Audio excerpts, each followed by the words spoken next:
how to enable image sharpener in your Android device.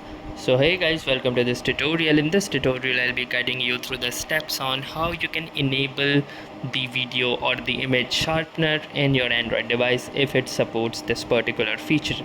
So in some of the Android devices out there, this feature is explicitly present inside the settings of your Android device, and you can check that by going to the settings of your Android phone, and then you will need to scroll down and find this option that says display and brightness. So simply click onto display and brightness option and then scroll down until you will find this option that says image sharpener.